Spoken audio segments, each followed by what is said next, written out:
everyone. Thank you so much for coming. I'm Hannah Van Nostrand. I'm a Senior Production Manager for CTO Craft. Maybe you've seen me in your email, maybe not. And thank you, Nadja, so much for joining us. Please take a seat. Thank you very much. I guess we should start off with just letting the audience know a bit about who you are and what it is you do and why we're talking about this topic today. Okay, yeah. So my name is Nadja Schmiedl. I've been in the tech industry for about 25 years in various roles, strategic and, in the beginning, of course, not that strategic. And the last couple of years I spent with United Robotics Group being a CTO. I have to say I was, because I recently resigned there, so we might need to change that to X. I did it on my... So, what's important, I guess, I've got a tech background, I'm a mechanical engineer, but also I think it's utterly important to align tech strategy with culture. And so my role at United Robotics Group was, of course, being responsible for technology, for product development, for all these topics, but at the same time also being responsible for, let's say, all the areas in the companies which are important to shape culture. So I was responsible for compliance, for HR, for corporate development, all these, and internal communication, of course. So I think it's very important to have that alignment in order to thrive and to create a vision and bringing strategy into action. Thank you so much. So let's get into the nitty-gritty of it. How do regulatory frameworks in the US, China, and EU differ, and what impact do these differences have on tech innovation and market entry strategies? Okay, so it's actually 3 questions in one. Let me ask them one by one. So if we start looking at regulation in general, I would say the US have a rather laissez-faire approach to regulation. So it's very different to what we have in Europe. There's a lot of trust into the market, in companies themselves, to regulate also in terms of AI. So it's more a self-regulated approach in the companies. We don't have anything similar to GDPR compliance. And also a difference, there's a lot of venture capital, especially on the West Coast, which is also a great supporting factor also in overcoming regulatory hurdles, because that's expensive.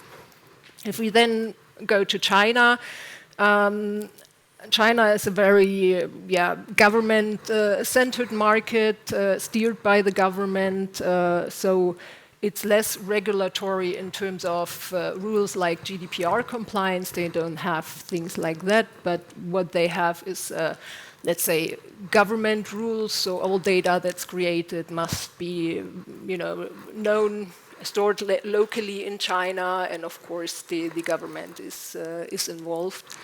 And so they are highly innovative these days, and there's also very similar to the US. It's only in the US the money comes from private companies mainly. In China it comes from the government, so it's highly subsidized. There's a lot of money going into emerging markets. Just read a number that in the first 6 months of 2024 they invested 6 billion only into AI companies. So there's a lot of money in that market as well. And also what they're trying to do is basically buying market share. So they're subsidizing companies and products and try to scale with that. If you then look at regulation in Europe, it's the most regulated, I would say. We have rules about GDPR compliance, of course, data protection, sustainability, and you name it. There's a large framework, safety we need to adhere to. And so that's basically the the regulation side of things. And this, of course, makes innovation more complicated and less fast than in other markets. So this was the first regulation question. The second question was about market entry barriers, things like that.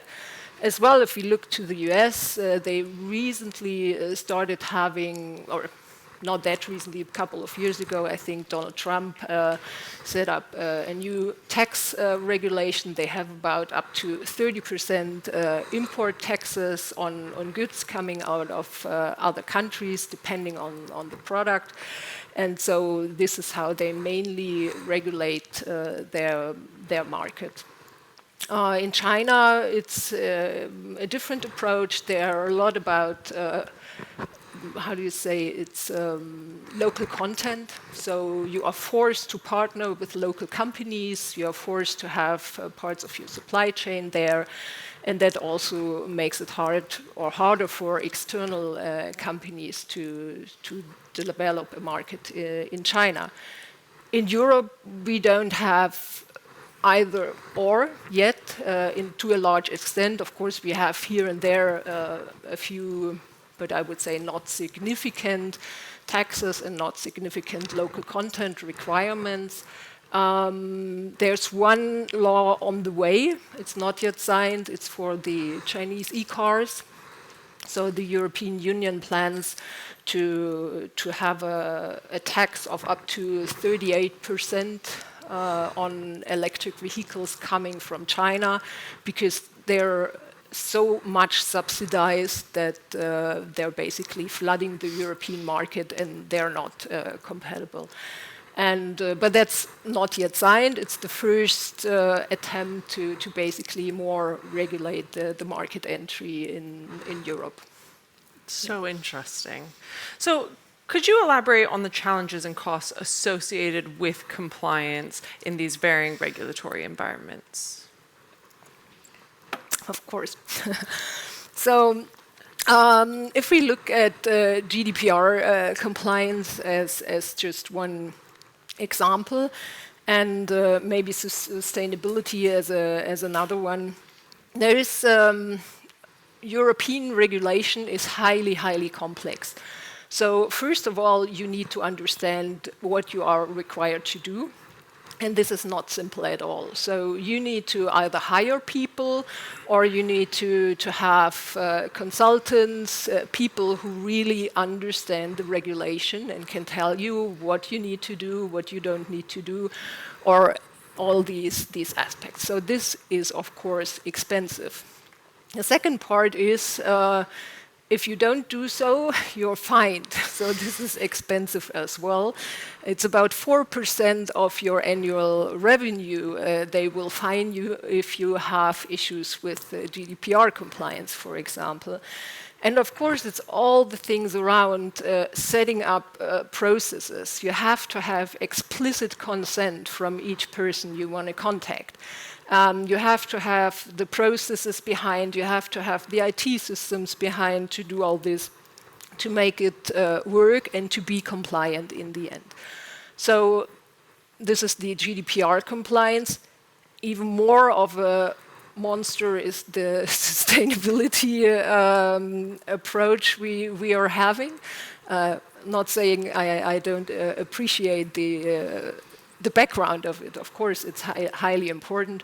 But the regulation side of it, it's pretty tough, especially for mid-sized companies, from my perspective. So it starts with collecting data. You have to assess your CO2 footprint. So this starts with having an overview of who travels how for work. This means you might have to upgrade facilities in order to save CO2. This means you have to collect all these data consistently. You have to make sense out of them. You have to make KPIs out of them. You have to have a framework for all these, how you want to implement and get better in this topic. And this, of course, is a huge system and effort for a company. And another very, let's say, big portion of that sustainability topic is, of course, supply chain. So you have to know your suppliers, you have to know how sustainable they are. And in many cases, you might need to change them because they won't fulfill the requirements. So they might be more expensive. And so there's a huge effort, and from, I think, starting from 500 people onwards, you have to report now in starting by 2025 on all these things. And so it's quite an amount of work and effort to do that. Yeah. So in light of these challenges, what unique opportunities do you see within the EU for leadership in sustainable and AI-driven markets? So, I mean, we are what we are right now. And so comparing to the US and China, we are highly focused on sustainability, human rights, consumer protection, these topics, which I think is great. So we should leverage that. So I believe we could be on the forefront of setting up ethical frameworks for AI. That's certainly super important in the future. But also in regard to green AI and social AI, how can we use AI in order to become a better society? How can we use AI in order to become more sustainable? All these topics, I think, and also within certain sectors, thinking of healthcare, for example, thinking of personalized healthcare, things like that. I think these are some of the niches Europe could play a better role in the future. Yeah. So we have a question from the audience here, which is, what expertise have you had to add to the team to increase the chance of meeting regulatory requirements, and where did you find the right people? That's a good question. So where did we find the right people? So it's, in our case, we were pretty lucky. I mean, being a robotics company, it's all about regulations. So there, I have to admit, we did not look for them. We had them. So we were a company of 500, 9 companies brought together into that group. And we had experts in these areas almost in each company. So I can't say much on how do you find them. Where's the question now? It left. It did leave. Because I don't remember the first part of it. Oh, it was, I think, how do you, had to do with expertise in the team and how to build out that team. The question's still gone. Oh, yeah. Here we go. Yeah, what expertise have you had to add to the team to increase the chance of meeting these requirements? As I said, robotics industry is highly regulated. It's utterly important to meet safety requirements and all these topics. So what we did from an organizational perspective, we have started, we called them Center of Excellence. So we had, for example, a Center of Excellence for functional safety. And across the group, all the main experts on these topics were basically leading this Center of Excellence, where they then would meet regularly. They would propose standards and also tools to be used. And they would also advise the entire group in questions on, let's say, functional safety, for example. And these Center of Excellence we had distributed across the experts within the companies for various topics. And they, of course, were always up to date in regard to the regulations. We also had people supporting regulations, so we had people sitting in the ISO certification and ISO regulation standards and things like that. So that's mainly what we did. So This seems to be a popular, fun question. So maybe without naming the company, have you ever heard that someone was really fined with 4% of their revenue? No. And if so, in which country? I was thinking of That's the theory, so I know you might be fined, but I've not heard of anyone being fined. So, but makes so. Sure. Do the research. So how important is strategic communication in aligning a global team's efforts with regulatory requirements and business goals? Yeah, as said, it's utterly important. We did that through these Center of Excellence. As I said, then everyone was able to access the team. And also, of course, it's about repetition. So one thing is about being up to date with regulation, really understanding it. And the other thing is also having the right mindset, not this, let's say, laissez-faire approach. Yeah, there is a regulation, but. So, this is also about role modeling, of course, and it's part of the values that you adhere to most, or to preferably all of the standards, yeah. So yeah. So looking ahead, how do you predict global tech regulations will evolve, and what should companies do now to prepare for these changes? I do believe there's a lot to be done. It's far too complex. So I really hope regulation will be more flexible and adaptable, also for emerging technologies. To me, much faster there. And what was the question again? Sorry. So looking ahead, how do you predict global tech regulations will evolve, and what should companies do now to prepare? Yeah. So also, I believe there's a lot of things that can be done. So with the European regulation approach, there is some risk, I believe, in that we are not moving ahead in some directions. Also with the new AI Act that's coming along soon, where you have different put AI in different risk categories, and so I am more on the less regulated approach there when it comes down to business, but also in a somehow safe environment. So talking about sandboxing, where you can experiment, but also have some regulatory body who's watching. So something in between, I think that would certainly make sense. So talking about preparing for the future, do you expect the EU Accessibility Act to be the next bureaucratic nightmare? Some people in our audience want to know. I have to admit, I'm not very aware of the Accessibility Act. So fair enough.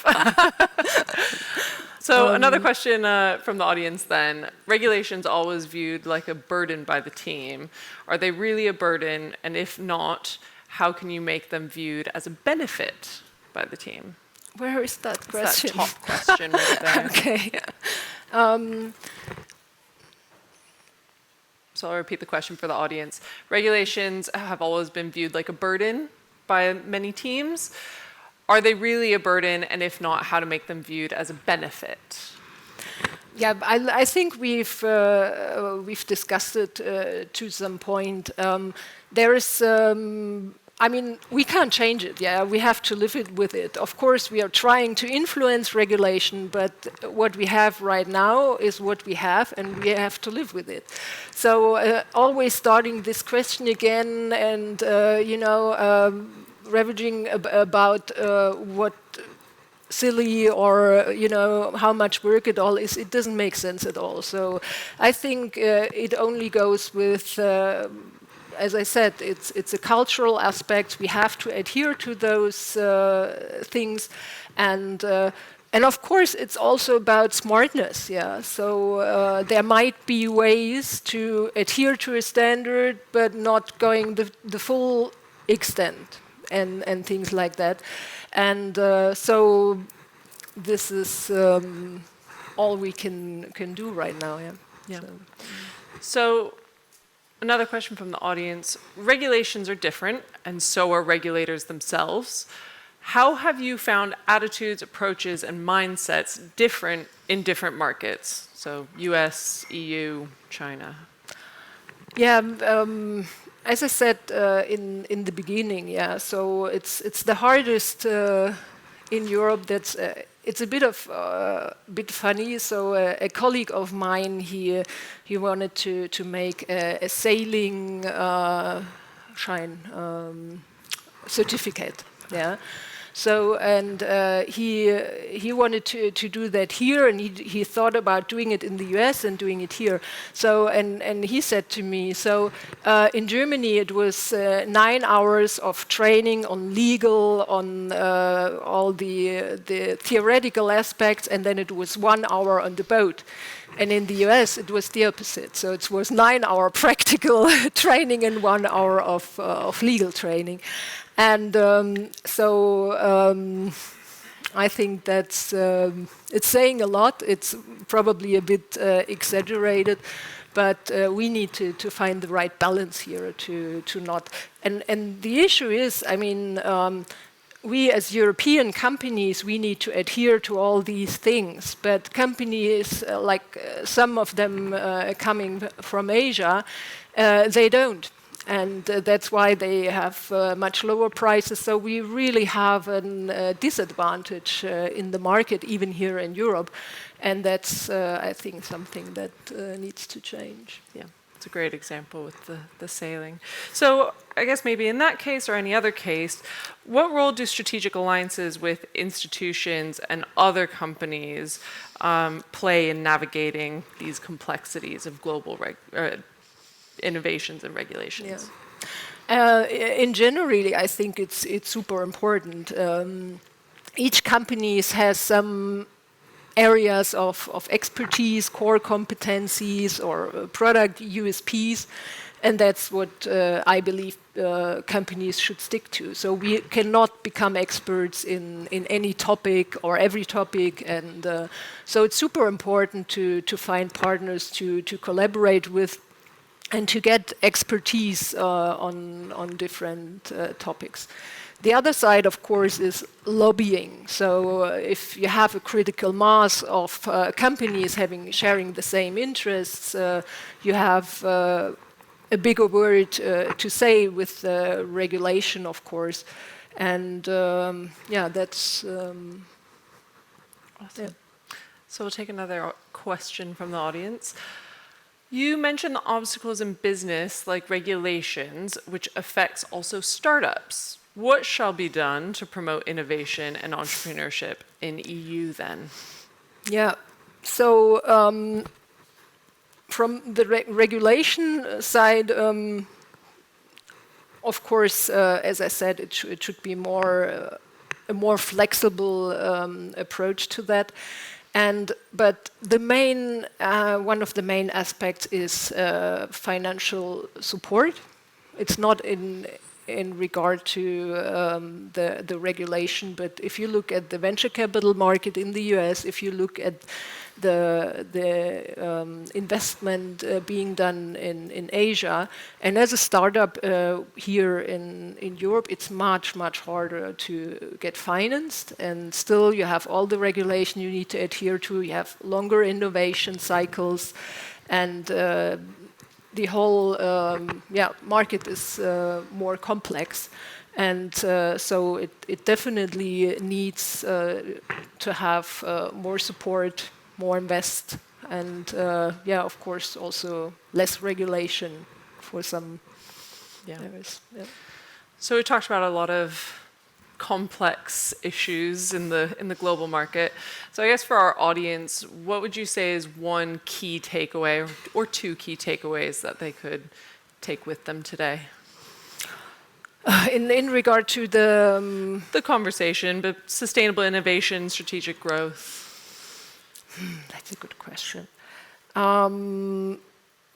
So it's maybe my take. So I do believe sustainable innovation is utterly important, and that's what we, as a European country, with also with our set of values in our focus on regulation and on human rights and on all these topics.